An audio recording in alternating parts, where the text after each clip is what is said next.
Hi friends, welcome to Ap4Menu.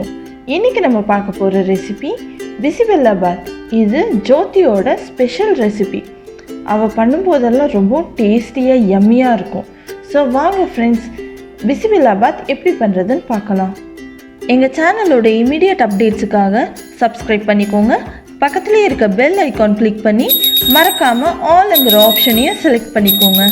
Bisibelebath பண்ணுறதுக்கு 3 cup அளவுக்கு வேக வச்ச சாதத்தை இந்த மாதிரி ஒரு மத்து இல்லைன்னா கரண்டியை வச்சு நல்லா மசிச்சு விட்டுக்கோங்க.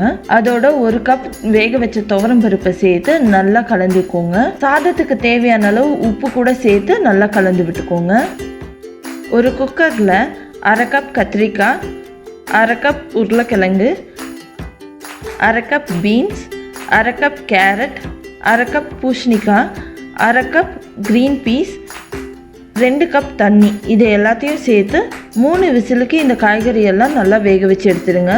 உங்களுக்கு விருப்பமான காய்கறிகளை நீங்கள் சேர்த்துக்கலாம். இதோட ஒரு மிக்சர் ஜாரில் 3 பல் பூண்டு, 1/2 இன்ச் இஞ்சி, ஒரு சின்ன வெங்காயம், இது எல்லாத்தையும் சேர்த்து நல்ல மைய பேஸ்ட்டாக அரைச்சி எடுத்துக்கோங்க. ஒரு பேனில் 4 to 5 ஸ்பூன் அளவுக்கு எண்ணெய் சேர்த்துக்கோங்க. அதோட 3 ஸ்பூன் கடுகு, 2 ஸ்பூன் ஜீரகம், கொஞ்சமாக கருவேப்பிலையில, 2 to 3 வரமிளகாய், அரைச்சி வச்சுருக்கிற வெங்காயம் அப்புறம் இஞ்சி பூண்டோட விழுது, இது எல்லாத்தையும் சேர்த்து நல்லா கலந்து விட்டுக்கோங்க.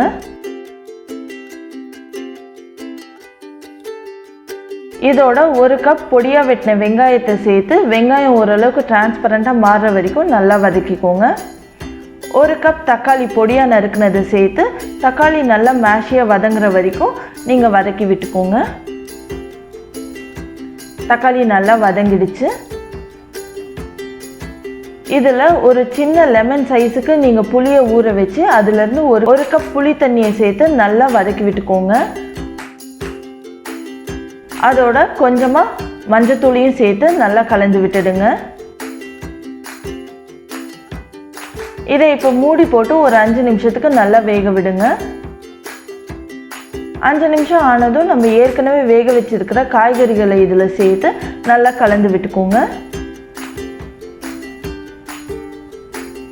இந்த காய்கறிகளுக்கு தேவையான அளவு உப்பையும் சேர்த்து நல்லா கலந்துக்கோங்க.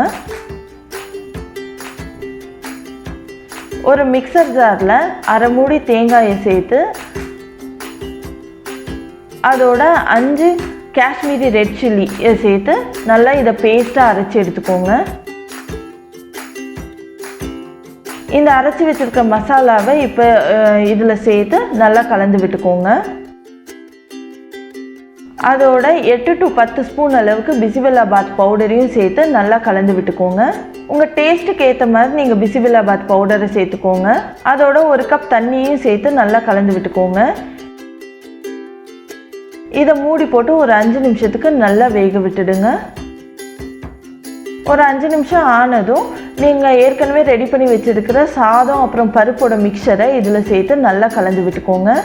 உங்களுக்கு தேவையான அளவு தண்ணியும் சேர்த்து இதோட கன்சிஸ்டன்சியை அட்ஜஸ்ட் பண்ணி விட்டுக்கோங்க. Bisibelebath கொஞ்சம் தண்ணியாக இருந்தால் தான் நல்லாயிருக்கும், அதனால தான் எக்ஸ்ட்ராவாக தண்ணி சேர்த்துருக்கேன். இதோட ஒரு சின்ன பீஸ் வெல்லத்தை சேர்த்து நல்லா கலந்து விட்டுக்கோங்க. பாருங்கள், சுட சுட ரொம்ப யம்மியான Bisibelebath ரெடி ஆகிடுச்சு. நீங்களும் இந்த ரெசிபியை ட்ரை பண்ணி எப்படி வந்ததுன்னு கமெண்ட்ஸில் சொல்லுங்கள். தேங்க்யூ.